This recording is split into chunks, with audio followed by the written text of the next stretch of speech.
and welcome. And it's my privilege to introduce our first speaker of the conference, Mr. Jeff Orr, President and CEO of Power Corp Canada.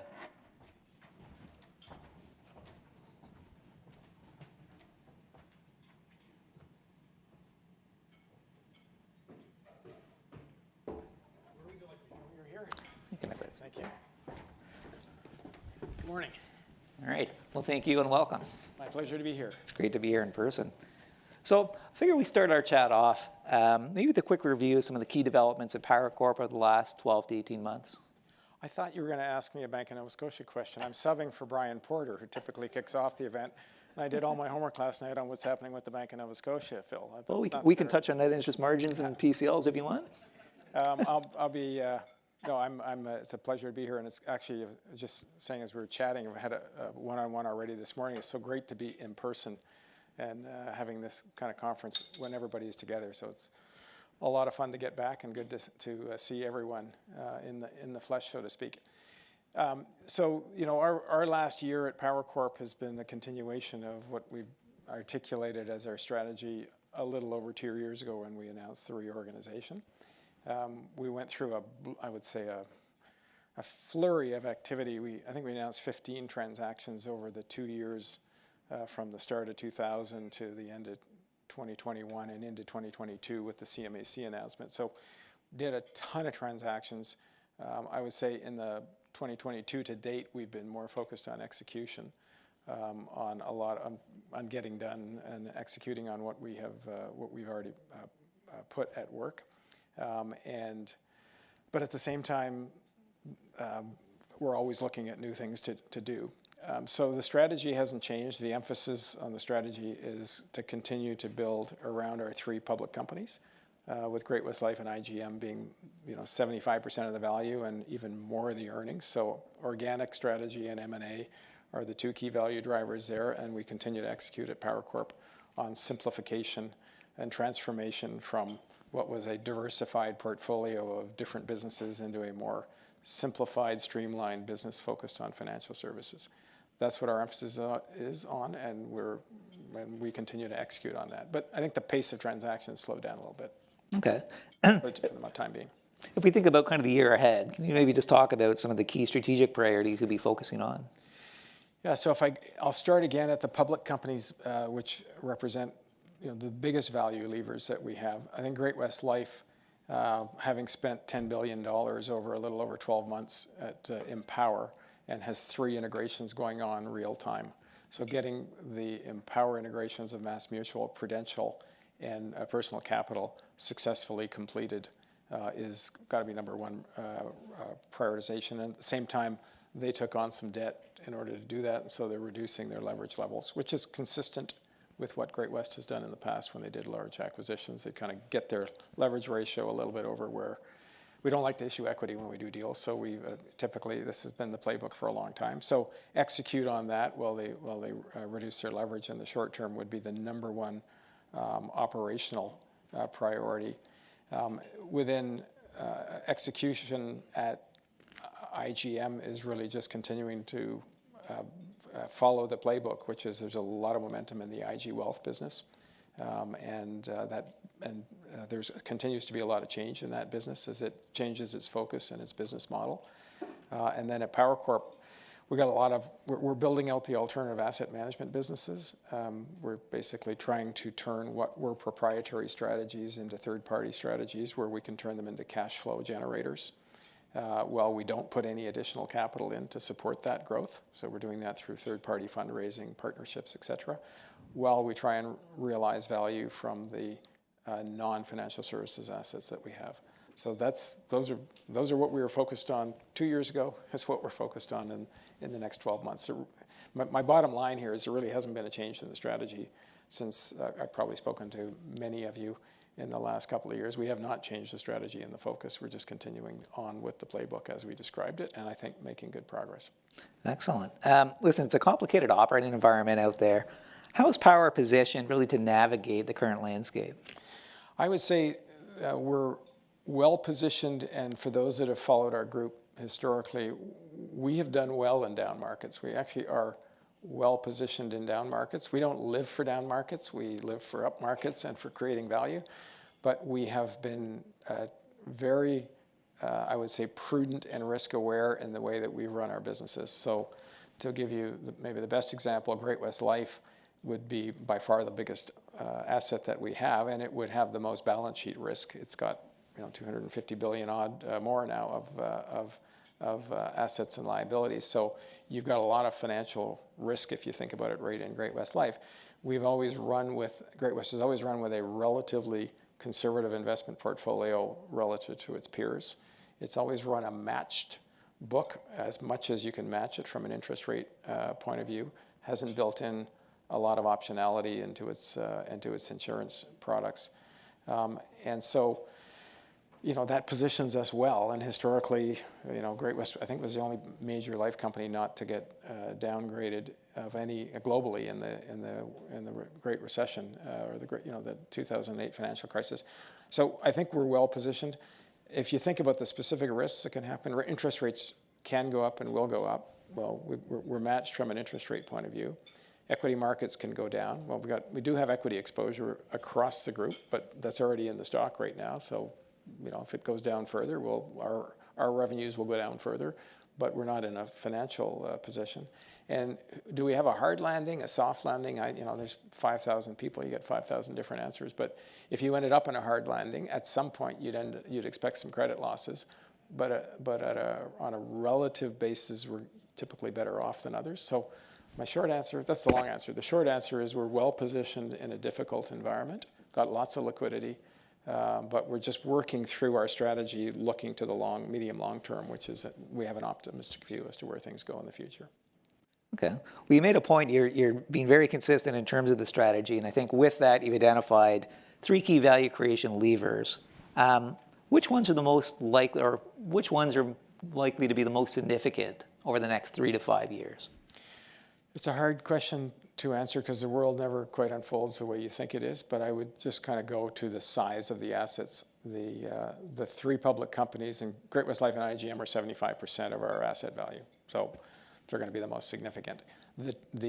I think that there is higher organic growth. We still believe there's higher organic growth at Great-West Life and IGM than is reflected in their share prices and in their multiples. Therefore, if we continue to execute and demonstrate that, in fact, we've got growing franchises, and we think we do, we think we'll grow the earnings, and we think that at some point you get a multiple revision that reflects that. So that's a big value creation driver in and of itself. M&A can really move the dial. What we've done at Empower is going to really change the whole profile of what Great-West is if you look out 3 years from now. The mix of earnings, the type of earnings are going to be dramatically more skewed to the United States. So M&A can really move the dial, but you hate to say you're going to do a whole bunch more M&A. I mean, you're always looking at things, but are we going to be able to pull off $10 billion in transactions again in 2 years? I can't tell you, can't predict. So M&A is the wild card. So very optimistic on the organic side. Going to be very focused on M&A, but do you actually succeed over the next 2, 3, 4 years? That you don't know.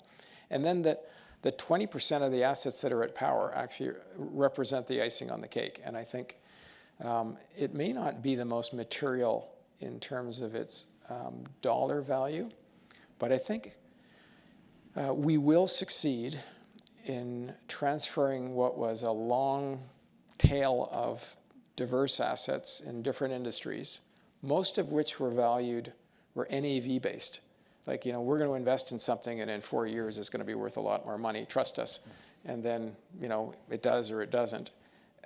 As we pull our capital out of that and we either deploy it in new investments or we buy shares back, either way, you're simplifying what Power is, and you're making a shift step by step from having more NAV-based, asset-based valuation in your mix to more earnings-based. Just think of it. If we sell an asset for $100 million, it's an NAV. It's not earning any money. It's a company, but we sell it and we get a capital gain. If all we did was buy stock back, 75% of Great-West of Power is earnings-driven of our value. If every time you do that trade, you're increasing the amount of earnings that you have. And so we're simplifying what we own. We're making it focused on financial services, and we're changing the mix to being more earnings and dividend focused than we've been historically. And I think all of that at the Power Corp level, if you at the same time succeed at growing Great-West Life and IGM, the whole thing is going to hang together with a much better valuation, a tighter discount, and investors that understand us better and want to own the stock. Excellent. Well, there's a bit of a theme, I guess, in terms of kind of growth in a number of your responses. So, I mean, what do you see as the biggest growth opportunities over the next 3 to 5 years for Power? So I would say that you'd have to start and say the U.S. defined contribution and adjacent wealth management opportunity is by far the biggest. That's the tiger by the tail that we have. We have now 17 million Americans that we look after their defined contribution plans for, second to Fidelity. And there is a big opportunity for further consolidation in the defined contribution space. And that used to be just, that's a record-keeping business, which in and of itself is not very exciting, but it's actually, it's in plan. We are providing a lot more advice and creating, in a digital world, those are now 17 million individual clients that we engage with all the time. And so the opportunity to manage more of their affairs while they're in plan, their out of plan assets, their assets when they roll out of plan, that's the biggest opportunity for sure. And we believe we'll continue to be able to grow organically and consolidate. Beyond Empower, I would say we like the group businesses. We're very big at group in Canada. We're big in group in Ireland. We've got a group business in the UK. As the world, as I said, the same theme, as the world digitizes, those are going from what were primarily employer relationships 10, 15 years ago to now direct-to-consumer digital relationships, and so you can enhance what you're providing. So those will continue to be exciting. Wealth management, I've already mentioned the U.S. opportunity. Wealth management in Canada, I think what we're doing at IGM is really exciting. I think IG, the old Investors Group, now IG Wealth Management, has really retooled itself, and it's growing in its core kind of mass affluent market, but is now much more competitive in higher markets. I love the growth opportunities we have there. And then, as I said, the Power Corp opportunities themselves. Those are all things that are pretty exciting. I don't see us just focusing on only those things, though. We do like the balance. Like Great-West Life is a diversified business, for example. It's got insurance businesses, it's got businesses in 5, 6 different countries, and they're in different parts. And that diversification not only has a capital advantage in terms of how much capital you have, but it also shows up when you go through the various cycles, and the diversification is good. So we're going to put obviously emphasis on the high growth areas, but we're not going to, we like the diversified model. We're not going to ignore all the rest of those businesses. We'll continue to keep them healthy and invest in them. Excellent. I'm going to circle back on a little bit of your earlier comment in terms of the simplification. And maybe just talk about what the next steps are related to some of the initiatives really to simplify and really transform the platform to a more capital-light business model. Yeah, I don't want to get into what the next step is because it's kind of predicting what are we working on and what's the next transaction we're going to announce. And I would say, and to make that point, you don't actually know what the next step is. So when we announced the transaction, the simplifications and the reorganization a little over 2 years ago, we said that we would be freeing up capital in non-financial services. And we had in mind that companies like Lumenpulse that were in the lighting business and Leon, which was in electric vehicles, might be the first things that you might think about trying to realize value on. And as the world unfolded, COVID hit, and Lumenpulse, it was not the time to try and realize value. Their business got impacted. And with Leon, we ended up realizing, wow, this is actually much bigger than we thought. And it ended up having much more potential, but you're not going to just dump it at that stage, if I can use a kind of a crude way of describing it. What we didn't envision was that, an opportunity to sell some Wealthsimple stock, which we took between ourselves and IGM, $500 million. Of the $300 million we invested in it, we took $500 million off the table through a secondary to have basically, we don't have any investment in Wealthsimple. We've got net cash and we own 43 to 48% of it. We didn't think we'd get a bid on the capital position we had in Cigar, our European equity fund. A secondary buyer came and offered it, and we took $350 million off the table. Those things weren't even on the radar screen when we announced the strategy 2.5 years ago. That's how we ended up raising a bunch of capital, and not in the way we actually thought at the time. So my point is, you've got goals and objectives, but how you actually execute is very much dependent on what the environment is and what the opportunities are. So I prefer to say, what does the end state look like? And the end state would be that we have at Power Corp, the businesses that are not financial services have been ultimately disposed of and liquidated. We have grown our alternative asset management businesses into being profitable without putting further seed capital in. Whether we take any out or not is a different question, but we basically recycle the seed while those businesses grow their scale. And what we've done with the excess capital is either support Great-West or IGM if they need to do a deal, buy shares back in the meantime if we don't have opportunities, and potentially look for other financial services businesses that could be at Power Corp if they come along. So that's the game plan, but I don't want to get into speculating as to what the actual steps are, because it's, first of all, we don't talk about the deals we're working on, and second of all, it never quite works out the way you've planned it. Fair enough. I guess if I thought about kind of the structure in the operating company and just the theme on simplification, just putting it out there, but whatever makes sense to consolidate all the asset and wealth management companies under a single entity. On paper, but not in reality. If you think about the wealth management side, it's not because, I'll use the word investors group because that's what people know, IG Wealth Management and Investment Planning Council are at IGM, and Canada Life has got wealth management businesses, and we've got a wealth management business at Empower, and you can say, well, why don't we put all those under a wealth management division and we'll pull it all together and have bigger wealth management. But the fact is that those businesses are part of a management team, they're part of a company, they're part of they have their own shareholders, by the way, they're separate companies. And if you actually pull them together, there isn't that much synergy. I mean, Scotia itself bought, McLeod Young Weir in 1986, and Scotia McLeod is still a separate division because Scotia recognized, well, you're not going to break that and move it into the bank. That doesn't actually work. So on paper, these things sound good, but in reality, if there's not a lot of economic value by combining them, you do a lot of damage and take a lot of risk in combining them. So where it does make sense, we will do it. So you saw that Canada Life was managing fund and retail business for $45 billion, and Mackenzie was doing the same thing, and IG was doing the same thing in the same market, managing a lot of common type strategies. We said that doesn't make any sense. So IG 5 years ago sold all of its, same company, but moved all of its asset management business into Mackenzie, and then Canada Life sold its asset management business into Mackenzie. Why'd we do it? Because you had three groups in the same country running basically the same kind of strategies. That makes a lot of sense, combine that. But going and combining a company operating in another market with a company operating in this market, just because it sounds good, actually you take a lot of risk and you don't get a lot of economic benefit. So, on paper, we'll do it. We will do it where it makes sense, when it makes sense, but not just because it's kind of a big kind of concept that we're following. Oh, makes sense. How much excess capital would you estimate that Power Corp currently has, and maybe just talk about the current capital priorities?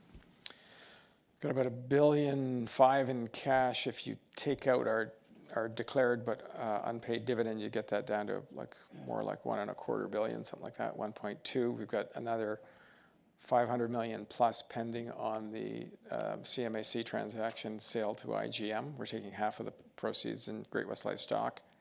And we like to sit on roughly 2 times our fixed coverage costs, somewhere around 700, 750. So you could argue pro forma the sale of CMAC, we got a little over $1 billion in excess liquid capital at Power Corp. On top of that, we have about $2.5 billion in seed capital in the alternatives, and about another $900 million or so mark to market on the non-core assets. So that's kind of the Power Corp non-Great-West Life IGM, non-GBL, non-public company asset base. As I said, our first thing is to try and turn that into profitable asset management businesses and minimize the amount of capital we have under it, and then either buy shares back, which is kind of plan A, is buy shares back on a regular basis. We've always, if Great-West Life or IGM want to do a transaction, they need capital. We have historically 3 or 4 times in the last 20 years jumped in and supported them in a transaction. If there's something at the Power level that we could potentially do in financial services, I'm not saying that there would be. We're always looking for that. So that's it. But the default option is buy shares back. And as I said, every time we liquidate a dollar of seed capital, because most of our seed capital is in a private equity fund, or it's in an energy project that was part of the previous strategy, and they don't produce earnings. They produce, when they get to a certain point, they produce a capital gain. Every time we can take a dollar out of that, and if all we did is buy shares, if you kept doing that, eventually you would be almost all earnings based and not NAV based. And my contention is that that investors in general, public investors in general, struggle with a hybrid valuation.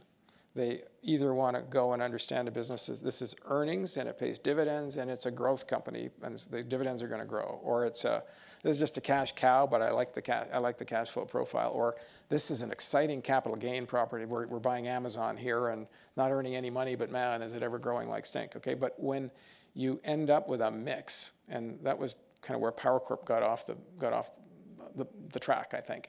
You end up with a mix where IGM and Great-West Life are earnings and dividend growth models, and the rest of what you own is a mix of net asset value valuation. The market, and it's in different industries to boot. The market goes, I don't know how to deal with that. I don't know what it's worth, but I don't know, I don't understand, I don't want it. So there's a subtle shift going on here. Not only are we simplifying the structure and simplifying around financial services, but over time, you're going to see more of our overall value be earnings and dividend growth over time, not in a dramatic fashion, because we're not going to blow up the value we have by doing stupid stuff. But over time, you're going to see a shift to more earnings. The asset mix of Power is going to be more earnings and dividend growth. And I think as we do all of that, we will have a much friendlier stock to invest in for public investors. You know, we have a controlling shareholder. It works for them, but it's also got to work for the public, obviously. And so that's part of what we're doing. Okay. I think one of the levers, obviously, for the earnings growth is going to be kind of that growth of the alternate asset manager. So maybe just take a few minutes and give us a quick update in terms of what's going on that front. Yeah, so it's a great question. So when we announced the reorganization, again, it's going back now to, we closed in February 2020, so it hasn't been that long ago. We had all these great teams that had been primarily built up for purposes of diversifying Power Corp's capital. And then we said, this is not working for the public investors, so we got to change the strategy. That was kind of where we got to. We're going to simplify and make it more of a pure play. What are we going to do with all these great teams that are investing, great track record in China, great track record building windmills and energy projects?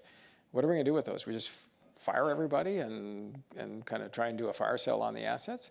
We said, if those teams can demonstrate that they can raise their future growth on third-party capital raising, we could actually turn them over a multi-year period into a profitable asset management business.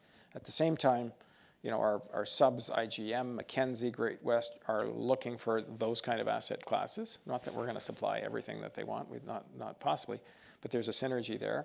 So let's launch this strategy. Sagard, we have two groups. Sagard is already at break even. They have about $130 million US in fee revenues at this point, and they're right around break even. They're launching new strategies, so you've got the forever tug as to how quickly do you grow versus getting profit. The Power Sustainable Capital, which was a much more capital-intensive energy business, that's a longer road to get that, but they're making good progress bringing in third-party capital. So that's not your question. That's a background for everybody in the room as to where we got to. I think if you look out, our goal is to get those businesses to where we don't put any more seed capital supporting them. Hopefully we can take some out, but at this point the plan is we just recycle, and they start contributing earnings at the Power Corp level. Where does that go in 3-4 years from now? I don't know. Okay, how's that for a good answer? I mean, the truth is that we're going to try and build the businesses into being profitable. We have great teams. They're continuing to fundraise. Fundraising, had the question, is it slowing down? We've actually continued so far to be doing good fundraising. And if they're making a meaningful contribution to Power Corp, then we might just continue to grow them. If they're not, and we need to partner with others to get more scale, and we end up diluting ourselves, I mean, all options are on the table. We're gonna do what's right by the businesses, and we talk about that a lot. You know, we're gonna do what's right by growing those businesses, and whether we own them long term or whether we have their partners in, that's too early to tell. at some point they have to make a meaningful, or we have to see our way to them making a meaningful contribution, or why bother, right? You don't want to spend all your time. So they've got to get themselves at some point to a scale where they make a meaningful difference. Excellent. I'm going to shift gears a bit. I'm going to say there's been a lot of, I'll call it recent media headlines with the rise and fall, I think, of some of the major fintech investments that you've had. But I don't know, I think if I rewind back to the original thesis on why you invest in this space, it was really about kind of the learning and keeping on top of emerging trends. So what have been some of the key learnings from the fintech investments? And you can talk about maybe how you've leveraged that into enhancing the competitive positioning, client experience, and the financial results within Power. Yeah, so I just want to start by saying we are, when you look back on strategies, you sometimes say, oh, that didn't work, or that was well, or that was good. Fintech has been a home run for us in every sense of the word. And in 2015, we were really concerned that what was happening in disruption around technology was going to really hurt our businesses, but we weren't quite sure how, and we didn't feel like we were on top of it. The other thing we said is that if we try and hire a whole bunch of talent into Great-West Life or IGM, we're never going to win. Like, yes, we're going to hire technology talent, but they're not going to come work for us. So our primary goal was to say, how do we get on top of what's happening? And we saw the opportunity to create a VC-based fintech world, and created Portage. And so our goal, as you said, was to learn and stay on top of it. And we brought in third-party investors. So we put in, I think it was less than $100 million overall into Portage. It is now just completed its third fundraising. It's one of the most successful fintech venture firms in the world. It invests around the world, and it's in 4 or 5 verticals that we care about. The investee companies, the one thing we said to, and Paul Desmarais III was built out this business with the team, we said you have to engage with the limited partners. And the limited partners are Canada Life and investors, IGM, but also others. You have to create an engagement model between the management teams of the investees and the management teams of the LPs so that they can see what's going on in technology. And the investee companies will like the opportunity to engage with financial services firm to see if they can partner with them. So that was the thesis, and it's worked out beautifully. But we recognized if we didn't make money for investors, you'd only do one fund and it would be over, right? So you had to make money for investors. And the funds have done really well financially. So home run. Second part of the strategy was if we could see a few businesses that we might actually help support that could be part of our franchise longer term, maybe we'd put a little bit more capital into it. So Wealthsimple was an opportunity, and we said to Michael Ketchen and the team, don't worry about fundraising. We will give you the next $300 million of capital, subject to you meeting milestones. And we did that over 5 rounds. And you go and build a business. You're worrying about we'll do the fundraising. So we did that, and we ended up, Wealthsimple exceeded all of our expectations in terms of having built a business. It started as a savings business. It ended up having a trading business. It's got a tax business. It's basically it's a brand for millennials is what it is, and it's got a whole bunch of financial services flowing through it. And then we had the opportunity through the offering in 2021. Valuations were high. The leading financial investors in the world came in and invested, and we decided to take our money off the table. And so we took, as I said, $500 million back between ourselves and IGM, and we're still the most significant shareholder. So that's been, and we still control the company, and we'll decide in the future whether we're a long-term holder, whether we're not. Those are decisions we can make in the future. So it's been a very small financial commitment in terms of, you're talking about, fractions of 1% of our capital invested in fintech. We have all the capital back. And we've learned, and we have some meaningful franchises out of it. So the fintech strategy has been fantastic. The fact is, we didn't write Wealthsimple off, right? We've been communicating a mark to market based on the last funding round, and both ourselves and IGM communicated that the mark was down. But it's not like we invested capital and wrote off the capital. It's the complete opposite. We have done extremely well in terms of our returns. Excellent. Well, I can see the clock winding down a little bit on us here. So maybe in terms of kind of a wrap up, I think after talking with investors, what are you finding right now is probably the biggest misconception about Power Corp? I think the investors I talk to get the strategy. I'd like to talk to more investors, because when I talk to, and Greg Tretiak, who's here, our CFO, and we talk to new investors, say, oh, I didn't understand that. I would like to talk to new investors. I think if I go to one place, there's a little bit of concern, I think, in the marketplace about whether Empower was meeting its objectives after its transactions, and it is meeting its objectives. I mean, the market's down.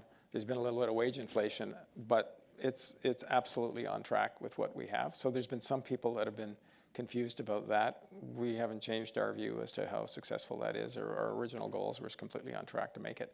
That's one item. But I would say we just need to get out and communicate to more people, because when we do, we're as transparent as we can be, and we get a lot of enthusiasm and typically get new shareholders.